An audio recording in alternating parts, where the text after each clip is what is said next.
Talon actual, Talon 4, do you copy? Talon actual. I sigh. If you assholes can hear me, you better respond now or I'll... The atmosphere slams into me like a runaway gravity skipper. Leap nodes were designed to take a lot of abuse, but I don't think the designers ever considered the possibility that one would malfunction and tumble out of a gravity bridge during the few seconds it takes to travel from a planet's exosphere to its troposphere. And yeah, big words like that do get me laid. That and my goddamned primal good looks. When a pod's rate of descent slows to its final terminal velocity, around 200 miles per hour, I am able to lift my head and look out the glass dome. Sky in every direction. Blue. Like Kyno. Lots of clouds. Probably a pleasant place. Too bad it's populated by shoot first, ask questions later lipstick dicks.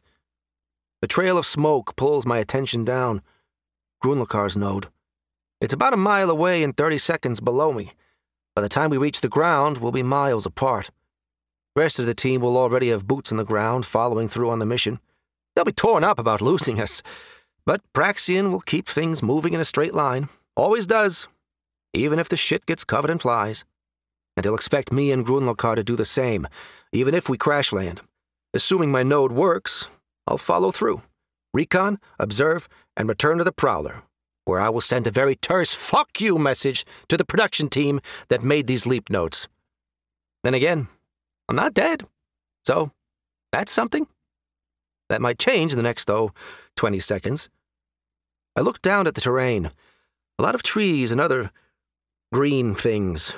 It's a fertile world. There's an ocean to one side, mountains on the other.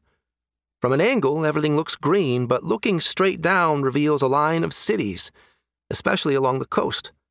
I make mental notes about the locations of major landmarks. The biggest city is to the south, mountains northwest, ocean directly east. Based on that little information, I work out that we're coming down at least 30 miles to the south of the IZ, and in a much more populated area. Grunlakar's node deploys its emergency parachute and slows to a steady, swaying descent. Still plummeting, I reach nearly the same altitude and am once again shoved into my seat. Feels like I'm the new guy in a Golorian prison and everyone is taking their turn. My ass is going to be sore for days. The good news is that my parachute is also deployed, so I won't be turned into slurry upon impact. The bad news is that Grunlakar and I are now easy targets for whoever disabled our nodes. Going to have to hit the ground running. But Grunlakar might be out of luck in that regard. Looks like his node is coming down over the water. I make one last attempt to contact, but I think my comms were fried by whatever energy beam knocked us out of the stream.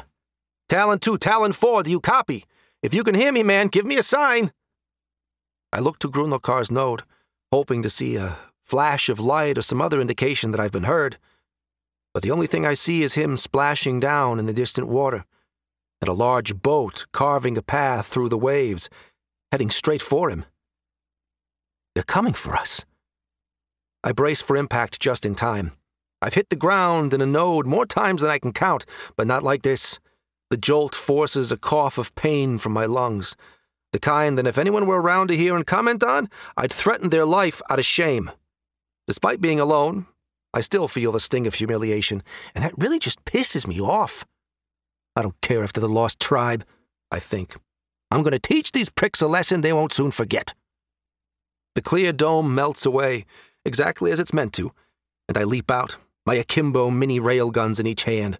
I bounce back and forth, spinning, aiming, ready to fire. At nothing. I'm alone.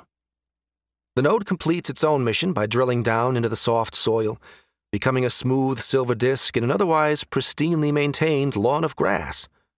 I follow protocol, doing my best to cover it, and then take in my surroundings.